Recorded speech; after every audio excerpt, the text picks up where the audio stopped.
भारत के लोकतांत्रिक इतिहास में एक नया अध्याय लिखा जा रहा है। संसद की नई दहलीज पर कदम रखते ही देश की आधी आबादी की किस्मत का फैसला मेज पर है।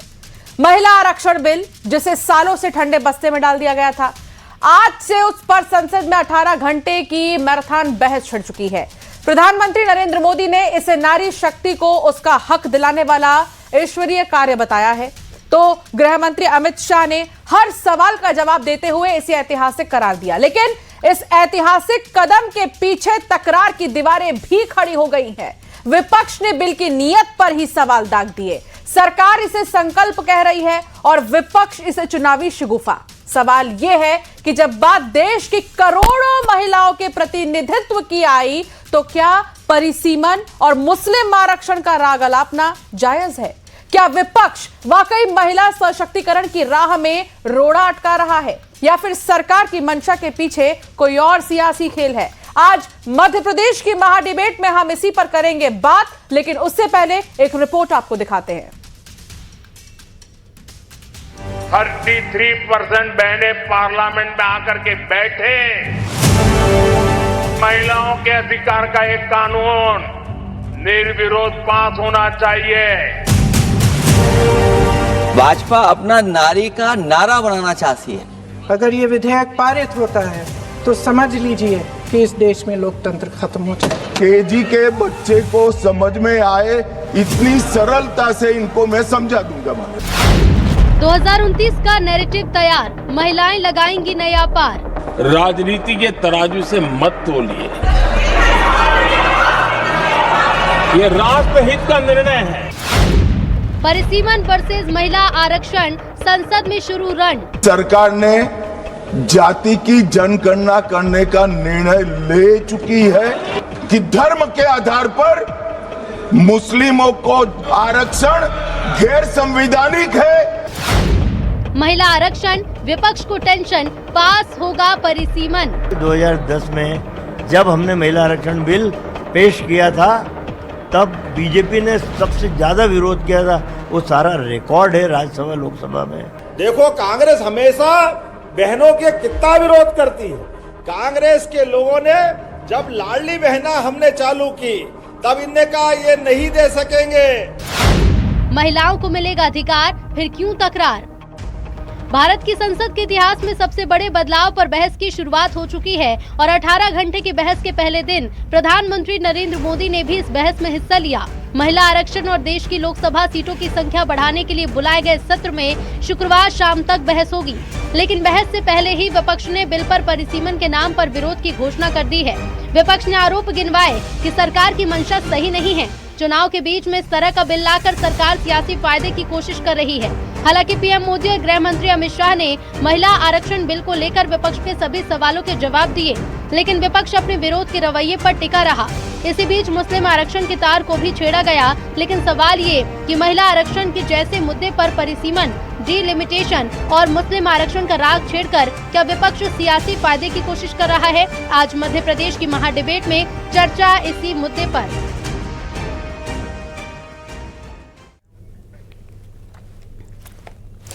तो कुल मिलाकर काफी चर्चा हुई है, लंबी चर्चा हुई है संसद में।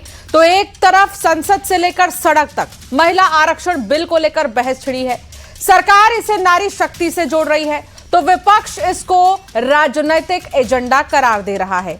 इसी वार पलटवार के बीच कुछ सवाल भी हैं, जिनको लेकर होगी आज की महाडिबेट। तो सवाल यह है, पहला सवाल, महिला आरक्षण से विपक्ष को ऐतराज क्या है?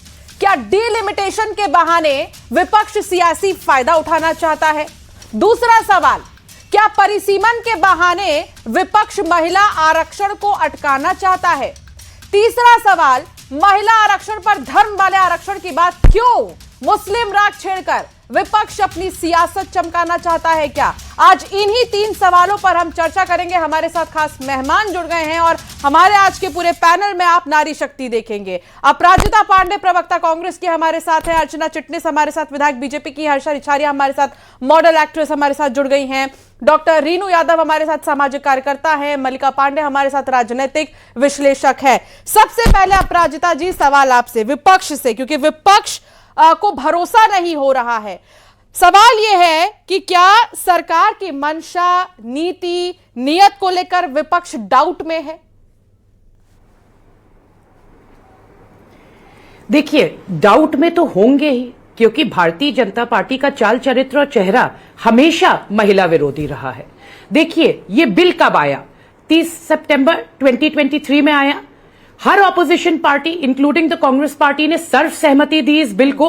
राहुल गांधी जी ने साफ कहा कि आपने जो शर्तें लगाई हैं, कास्ट सेंसस और डिलिमिटेशन परिसीमन की, उनको हटा दीजिए। 2024 में महिलाओं को इस बिल का फायदा मिलेगा। नहीं किया भारतीय जनता पार्टी ने। उसके बाद कितने राज्यों के चुनाव थे, उसमें भी ये बिल लागू नहीं किया और महिलाओं को उसका फायदा नहीं दिया। 2014 से 2019 में आपके पास फुल मेजॉरिटी थी। भारतीय जनता पार्टी ने विमेंस रिजर्वेशन बिल तब क्यों नहीं लागू करवाया गया?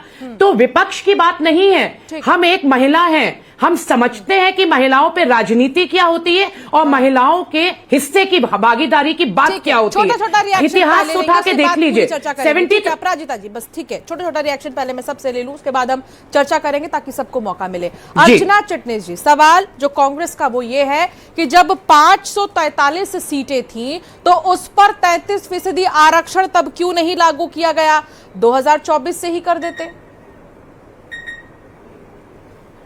बात बड़ी स्पष्ट है कि विषय महिलाओं को देश का कर्णधार बनाने का, निर्णायक भूमिका में लाने का प्राथमिकता है इस समय, या कोई ना कोई बहाना बनाकर विगत 40 वर्षों से जो चीज अटकी रही उसे फिर से अटकाना है। मेरा तो मत है कि परिस्थिति ऐसी है, ईदर नाउ और नेवर। प्रधानमंत्री जी को अगर इस बिल को कांग्रेस के तर्ज पर ही अटकाना होता तो कांग्रेस राज्यसभा में लाई, पारित कराया, लोकसभा में लाई ही नहीं। अटल बिहारी वाजपेयी जी अपने कार्यकाल में 4 इस बिल को हाउस में लेकर आए और तब जिन दलों ने विरोध किया, वही यूपीए में कांग्रेस के साथ है। ठीक। और वर्तमान में जो लास्ट अवेलेबल सेंसस है उसके आधार पर जब ये कह रहे थे 24 में अभी कर दो, तब भी तो वही अवेलेबल सेंसस था जो आज है। वो तब ठीक था और आज गलत हो गए। यही तो सवाल है, उस टाइम क्यों नहीं किया गया? उस टाइम भी तो कर सकते थे। अर्चना जी, सवाल यही है कि उस वक्त भी तो कर सकते थे। 2023 के बाद 2024 से कर देते। परिसीमन का क्यों इंतजार किया जा रहा है? कब कहाँ हो रहा है इंतजार? अगर इंतजार ही करना होता तो माननीय प्रधानमंत्री जी फिर टाल देते, कहते अभी तो परिसीमन नहीं हुआ। परिसीमन इसलिए नहीं हुआ क्योंकि सेंसस नहीं हुआ, तो let's take it forward again for next 5 years. He didn't do that. ठीक है, मैं आपके पास दोबारा आऊंगी। डॉक्टर रीनू यादव हमारे साथ जुड़े हैं, सामाजिक कार्यकर्ता। एक रिएक्शन जल्दी से मैं उनसे ले लेती हूँ। डॉक्टर रीनू यादव, आप कैसे देख रही हैं? सामाजिक कार्यकर्ता हैं आप, महिलाओं के लिए संसद में 18 घंटे चर्चा हो रही है। एक मेरे मन का सवाल ये है रीनू यादव जी कि जब 543 सीटें थी तब तो ये कुछ डिसाइडेड नहीं था ना कि इतनी फीसदी महिलाओं को संसद में बैठाना है। तब भी तो इतना दे ही सकती थी पार्टियां। स्पेशली लाया जा रहा है, दिया जा रहा है, स्पेशल किया जा रहा है, इसे नाम स्पेशल दिया जा रहा है। हक तो तब भी था हमारा। जी, हक तो तभी था हमारा, लेकिन अब मुझे ऐसा लगता है कि ये हक एक वैलिड पॉइंट पर है। अब हमें ये बहुत इजीली अचीव हो रहा है, मुझे ऐसा लगता है। और जहाँ तक पहले क्यों नहीं हुआ, अब क्यों हो रहा है, या इस वक्त क्यों नहीं हुआ, उस वक्त क्यों नहीं हुआ, मैं जो इस चीज को देख पाती हूँ इस तरीके से देखती हूँ, चलिए जो चीज मिलनी थी वो मिली। देर सबेर कभी तो मिली। सभी महिलाओं में उत्साह है, सभी महिलाएं आज उत्साहित हैं, सभी महिलाओं में हर्ष का माहौल है। तो मुझे लगता है देर सबेर जिस तरीके से हो, हमें इस चीज का स्वागत करना चाहिए। और मुझे लगता है इस चीज में राजनीति अभी ढूंढने का वक्त नहीं है, बिकॉज मुझे लगता है कि जहाँ पर हर क्षेत्र में हमारे देश की महिलाएं बढ़ रही थी, अब राजनीति में भी हमारा योगदान होगा। तो मैं तो इस चीज को लेके बहुत एक्साइटेड हूँ और बहुत स्वागत कर रही हूँ इस चीज का। ठीक है, मल्लिका पांडे जी, राजनीतिक विश्लेषक होने के नाते आप कैसे देख रही हैं इस चीज को? महिला आरक्षण अटकाने की नीयत किसकी आपको नजर आ रही है? आखिर क्यों ये अटक रहा है? नमस्कार देविका जी। देखिए, ये जब आपने बोला कि हक की बात है, देखिए बात ऐसी है कि इस बार एक महिला नारा जो है ये केवल एक सिंबल नहीं है, ये एक स्ट्रक्चरल चेंज है। कहीं ना कहीं हमें ये समझने की बात, और ऑपोजिशन को भी क्योंकि क्रेडिट नहीं मिल रहा है मुझे लगता है, इसीलिए ऑपोजिशन थोड़ा हताश हो रहा है। जहां तक क्रेडिट की बात है, देखिए क्रेडिट डेफिनेटली हम देख रहे हैं, पार्लियामेंट्री डिबेट हो रही है तो वो डीलिमिटेशन की बात करते हैं, दुनिया भर की बातें करते हैं उसमें, बट कहीं ना कहीं आप देखिए ना अभी पॉपुलेशन में कितना चेंज आया है। जब कांग्रेस के टाइम में डीलिमिटेशन हुआ 2008 में तो बाउंड्रीज जरूर चेंज हुई हैं बट सीट्स नहीं बढ़ी हैं।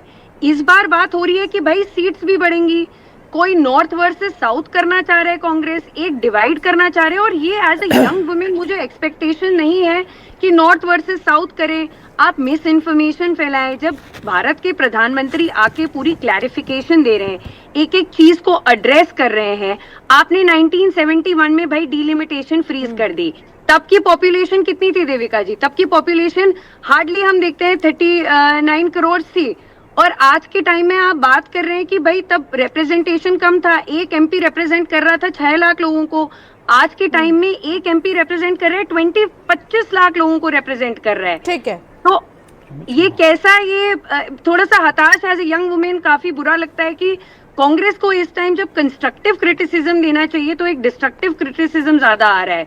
और जो महिला पहले एक सिंबल बन के रह गई थी, एक वेलफेयर स्कीम की रेसिपिएंट रह गई थी, आज के टाइम में वो active participant, active in policy making बन के आएगी इस तौर पे जैसे ये रिजर्वेशन आता है। क्रेडिट की बात आप कर रही थी, विपक्ष से इस पर एक रिएक्शन ले लेती हूँ। जल्दी से एक रिएक्शन दे दीजिएगा अपराजिता जी आप, कि क्रेडिट की क्या होड़ है यहाँ पर। हालांकि प्रधानमंत्री ने तो पूरे संसद में सामने कह दिया कि मैं तो ब्लैंक चेक दे रहा हूँ, ये मैं एक शब्द का इस्तेमाल करता हूँ गारंटी का, कि ये मेरी गारंटी है कि आपको क्रेडिट मिल जाएगा, आप हाँ तो करिए। देखिए, ये भारतीय जनता पार्टी की पॉलिटिक्स होगी, राजनीति होगी कि महिलाओं पे उन्हें क्रेडिट चाहिए होगा। हम अपने सरकारी फंड से पैसे निकालकर आपके बैनर तक लगा देंगे। प्रधानमंत्री जी तो बहुत कुछ कहते हैं, 15-15 लाख आपके और मेरे बैंक अकाउंट में आने थे, आए क्या? बहुत कुछ जुमले फेंके भारतीय जनता पार्टी ने। ब्लैक मनी पूरी तरह खत्म हो गया क्या? नहीं हुआ। देखिए, भारतीय जनता पार्टी जुमले फेंकती है, उसको समझना आपकी और हमारी बात है। आज महिलाएं सशक्त हैं, एम्पावर्ड हैं। हमारे और आपके जैसे चिटनिस जी हैं, यहां पर मल्लिका जी हैं, हम इस पे डिबेट कर रहे हैं। ये कांग्रेस ने हमें एक वो दिया कि डेमोक्रेसी हो, लोकतंत्र हो, संविधान से देश चला और महिला सशक्त हो, एम्पावर हो। एकमात्र नारी शक्ति का प्रतीक इंदिरा गांधी जी, हमारे कांग्रेस पार्टी की एकमात्र प्रधानमंत्री जिन्होंने पाकिस्तान के 2 टुकड़े कर दिए। तो महिला सशक्तिकरण के बारे में हमें किसी से सुनने की बिल्कुल जरूरत नहीं है। पहले आता है, देखिए समझिए,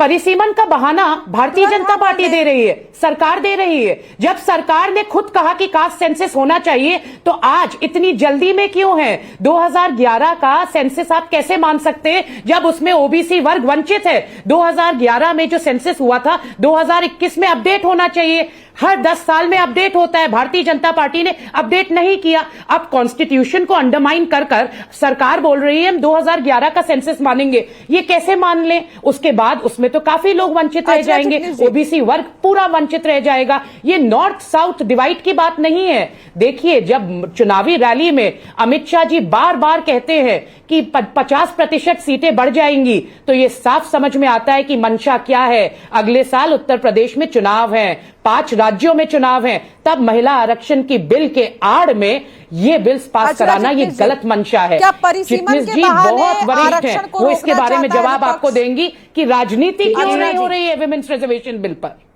मेरी बहन की बात से हमें कांग्रेस का फ्रस्ट्रेशन बहुत साफ दिखता है,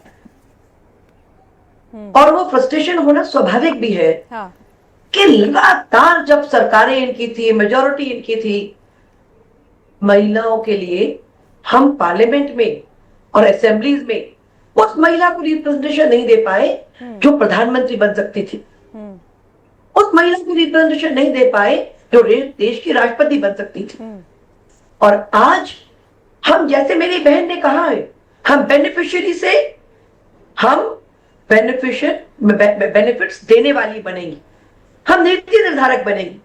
आप दृश्य की कल्पना करो कि हर तीसरी सीट पर एक बहन बैठी होगी, भारत की एक बेटी बैठी होगी। कैसा वातावरण होगा, कैसे डिलीवरी होगी पार्लियामेंट। ईश्वर ने महिलाओं को। अपराजिता जी, कहने का ये मतलब है कि सबसे लंबे समय जो पार्टी, जिस पार्टी ने देश को चलाया, अगर वो पहले से लैंडमार्क सेट करती तो शायद हम अभी ऑलरेडी वहां बैठे होते। मैं बहुत छोटी सी बात देखिए, इसका उत्तर साफ है। हमारे पास मेजॉरिटी नहीं थी, हम राज्यसभा में विमेंस रिजर्वेशन बिल क्यों लाए? क्योंकि वहां पर बिल लैप्स नहीं हो सकता। हमारे तब ये उसका विरोध करते थे महिला आरक्षण का। इन्होंने 73rd 74th अमेंडमेंट में किसने विरोध किया? जब 33% आरक्षण की बात कही गई लोकल बॉडीज और पंचायत राज में, मैं बताती हूँ किसने विरोध किया। LK अडवाणी, अटल बिहारी वाजपेयी, जसवंत सिंह, राम जेठमलानी जी, भारतीय जनता पार्टी ने उसका विरोध किया। ये है इनका असली इतिहास और इनका असली चरित्र और चेहरा। 2014 से 2019 में पूर्ण मेजॉरिटी थी, तब बिल क्यों नहीं पास करवाया गया? 5 राज्यों में चुनाव है, उत्तर प्रदेश में सीट बढ़वानी है, ये है मंशा। राजनीति के लिए महिलाओं के आड़ में आधार पर बांटना विषय न जाति का है ना नॉर्थ साउथ का है। नेचुरल जाति है एक स्त्री और पुरुष, और स्त्री को भारत के लिए अपने योगदान देने के लिए और कुछ मांग नहीं रही, अपने लिए कुछ नहीं मांग रही, ना कोई कुछ दे रहा है। We are not asking anything for ourselves. We want to give something to this nation.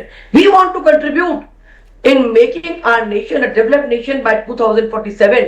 और प्रधानमंत्री जी हमें अवसर दे रहे हैं।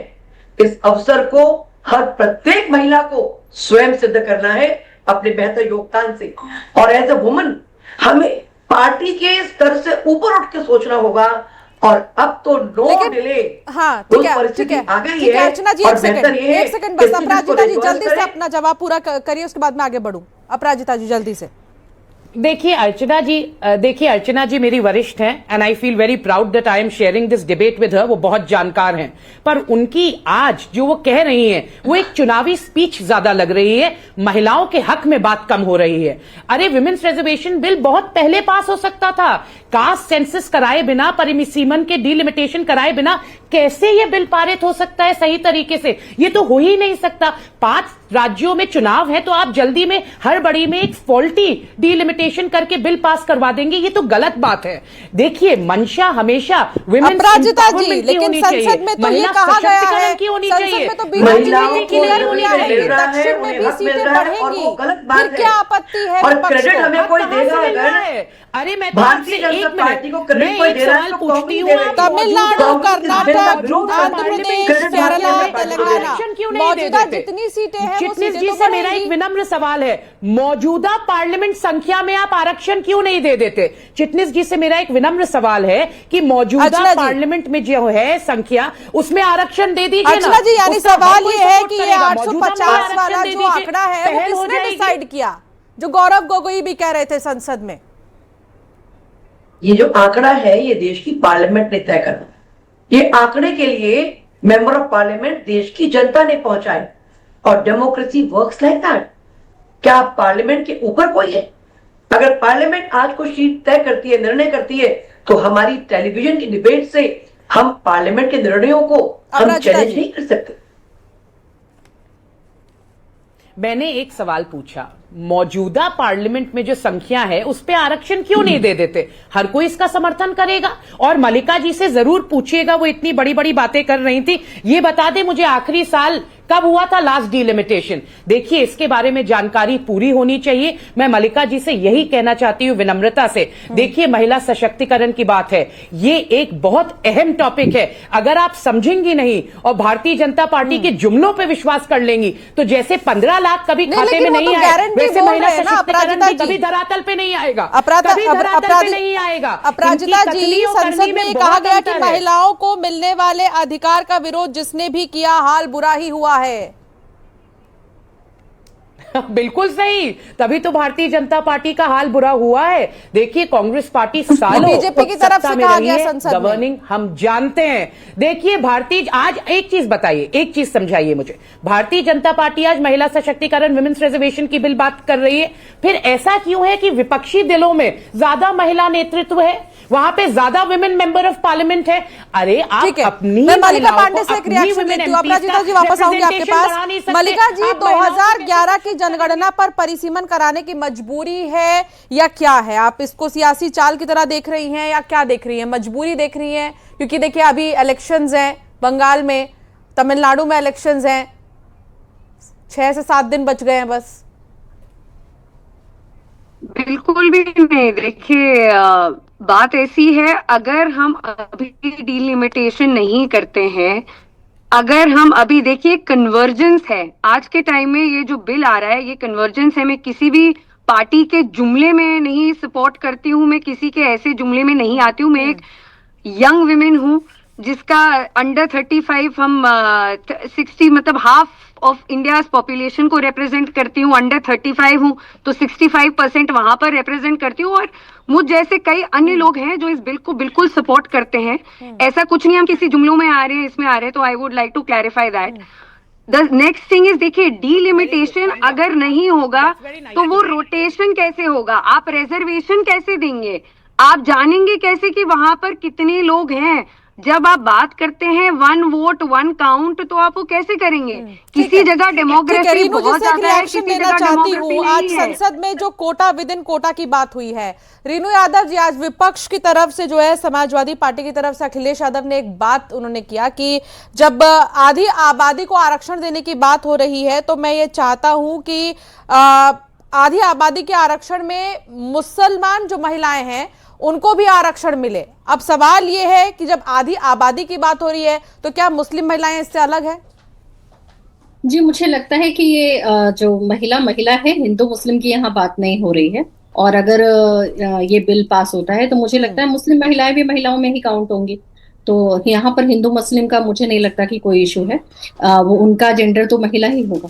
तो मुझे लगता है कि मुस्लिम वुमेन सपोर्टिव बिल भी होना चाहिए। और अर्चना जी जल्दी से, ये जिस संविधान की प्रति को लेकर राहुल गांधी जी घूमते हैं, धर्म के आधार पर आरक्षण हमारा संविधान अलाउ नहीं करता। धर्म के आधार पर नहीं होता।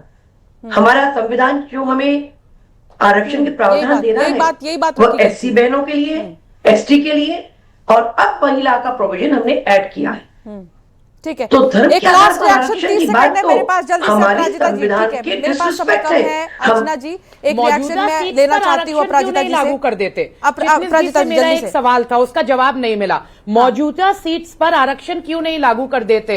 मौजूदा जो पार्लियामेंट में सीट्स हैं उस पे आरक्षण क्यों नहीं लागू कर देते? ये एक सिंपल सा सवाल है। ये अब ये देखना होगा कि इसका सवाल, ये जो सवाल है इसका जवाब आखिर कब तक मिलता है। हालांकि 2 दिन और है चर्चा के लिए, और वापस से चर्चा और उसके बाद जो बिल है वो जो रखा गया है संसद में उस पर वोटिंग भी होनी है। कुल मिलाकर अब 2 दिन और हैं। 2 दिन और क्या होता है संसद में ये देखना बहुत खास होगा। आप सभी मेहमानों का बहुत शुक्रिया।